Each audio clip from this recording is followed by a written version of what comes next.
For the mechanical filtration, so the stuff over on the right side of the table, depending how fine the filtration media is will determine how clean the water actually gets. So taking dirty water like this that's not only turbid but has some sediment in it, all of the bigger sediments will definitely be filtered out by something like a LifeStraw or even the Sawyer Mini. The color will still stay the same, the taste will be pretty similar to the unfiltered water, but it'll at least be safe to drink. And then the more finely filtered filtration media, so the Berkey filter will take out the majority of both taste and color of the water, all of the harmful contaminants.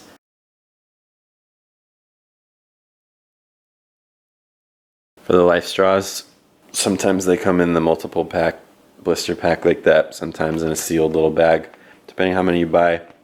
Straight off the package, it removes 99.9999% of bacteria like E. coli and 99.9% of protozoa like Giardia and Cryptosporidium.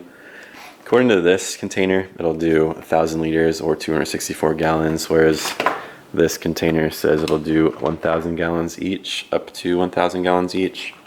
They're the same exact filter. See kind of the way that the hollow fibers are laid out. Dirty water in, clean water out. It's only really designed to be used as a straw, so it's pretty hard to store water after use. Unlike the Sawyer Mini, in the package comes with the storage bag, the flush syringe, and the straw. So it's a lot smaller. Just comparing a Sawyer Mini to a LifeStraw, it's about half the length. You can use it as a straw. You can also add on the straw attachment. Should not have to bend over as far into the creek or stream or lake, whatever source you're getting your water from. Put the little straw on it and still drink out of the same end. It's also designed to be attached to the bag, so you fill the bag with your contaminated water, screw it onto the filter, squeeze the bag, and then instead of having to suck the water out like a straw, you can squirt the water into whatever storage device you want. So it makes it easier to use this to filter water beforehand, to have a little bit of a supply saved up to use throughout the day. The Berkey doesn't require really any work besides taking off the lid, pouring your dirty water in the top, and waiting for gravity to just pull the water down through the filtration media. Whereas the Sawyer Mini and the LifeStraw will do roughly the same amount of removing harmful bacteria, viruses, not so much of the heavy metals or fertilizers or potential different types of poison. The Berkey will filter a lot. So I'll post a screenshot showing exactly what the Berkey claims to filter, but just quickly going over some of the major portions of it. It'll do 99.999% of viruses, 99.9999% of bacteria as well. It'll do 99.9% of heavy metals, whether that's aluminum, barium, cobalt, copper, iron, mercury, lead. 99.9% of pharmaceutical drug contaminants. Removes pesticides below lab detectable limits. And it'll also remove or reduce arsenic, E. coli, fluorine, manganese, petroleum products like gasoline, diesel, crude oil, kerosene, mineral spirits, rust, silt, sediment, turbidity, foul taste, and odors. And then lastly, the reverse osmosis filter. The reverse osmosis membrane has a tendency to get clogged because of how much it's designed to filter out. Reverse osmosis membranes will even take salt out of salt water, so that's why typically most reverse osmosis filtration systems will have pre-filters, so you're not continually clogging up the reverse osmosis membrane. On this setup, this one specifically is from a aquarium parts wholesale website, so it's kind of serves double purpose for like aquarium top off water, water change water, and emergency scenario drinking water. This kit specifically has a sediment filter on the left,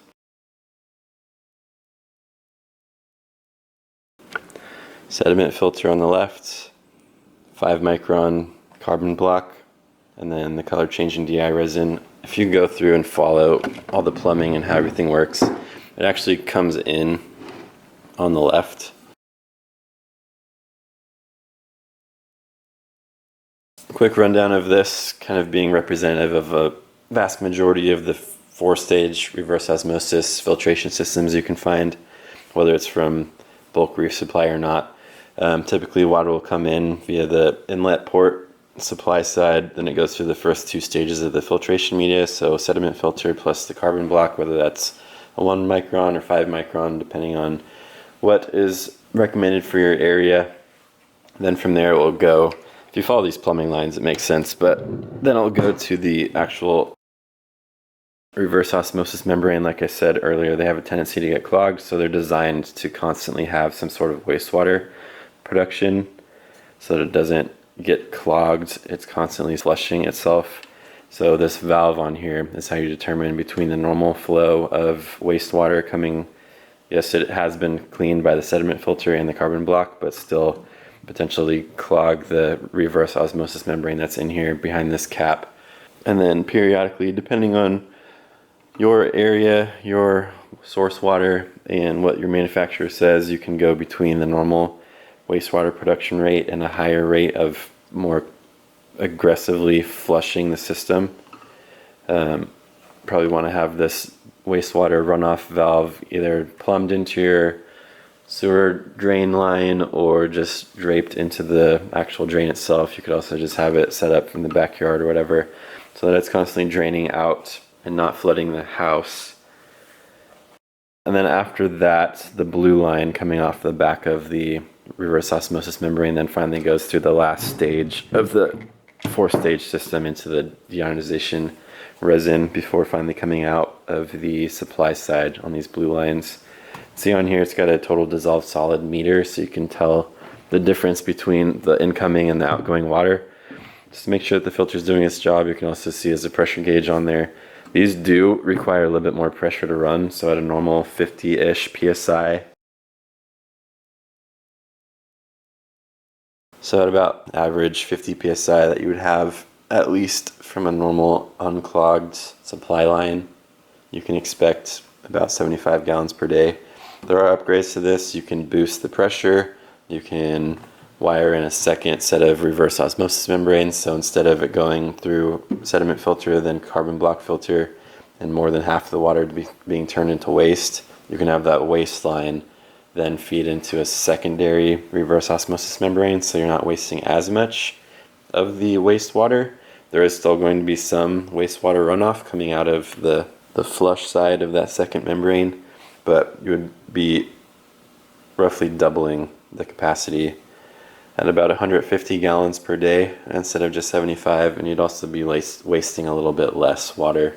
And the higher your flow rate through the system, the more quickly you're going to go through filters.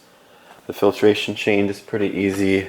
It's just a little filter wrench like that, and then depending on what is required in your area, it's easy to change out the actual canisters itself. So they'll come in shrink wrap packaging like this. This is the carbon block filter, sediment filter, 1 micron for this one, and then the color changing deionization resin will come in like a vacuum sealed bag that it's a little bit messier to take this off, pour out the old stuff, and then repack the new stuff and put the caps back on, but it's fairly easy.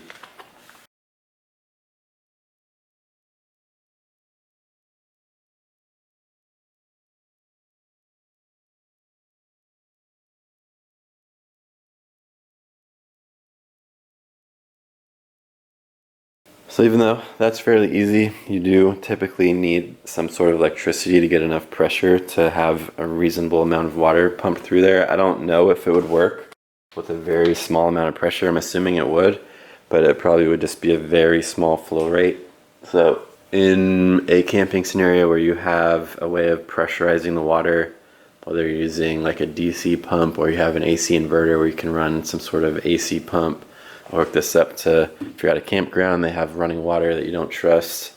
That's really the only ways that you can use this out in a more rural situation. If you're at home and you're waiting for the boil water notice to get turned off in the city to indicate that the drinking water is safe to drink again, would be more of a normal use case for this. So the hurricane has come through, or there's something that's penetrated the main water supply line. Water is not safe to drink, and you don't want to have to go through boiling water every time that you go to use it. As long as the normal water pressure is provided via your plumbing, then this will filter the water at that 75 gallons per day. Even though this is probably the most effective way of filtering the majority of contaminants out of water, it's not nearly as easy to use as a Berkey. So the Berkey, like I said before, all it requires is you to take the lid off, pour water in, wait for it to drip through. The only maintenance required is maybe periodically brushing some of the more packed on sediment that's stuck to the outside of the carbon filters.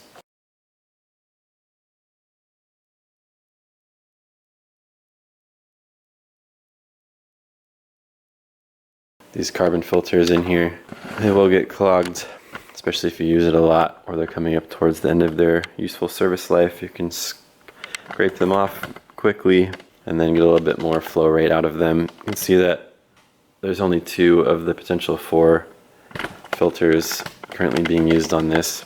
But one of the ways that they have you check that the filtration system is actually working correctly is they give you food dye to add to the water to run through the filters. And as long as the water is coming through clear on the other end, then you know there's not any leaks and that the filters are working correctly. I'm not saying that if a filter can remove food coloring, that it's removing the things that are actually important to remove, like bacteria, protozoa, heavy metals, things like that. But it's just the way that they indicate that the seals at the bottom of the filter element isn't leaking. Another cool thing about the Berkey is it does not require any electricity as long as you have access to water. Then you'll be able to filter. Even water like this, I am fairly certain would come through completely clear.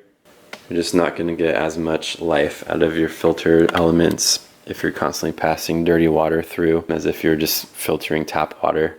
And then the Sawyer Mini and LifeStraw both are just equally as useful in a survival situation, out camping, on vacation, as they would be at home in an emergency situation where you're maybe without power.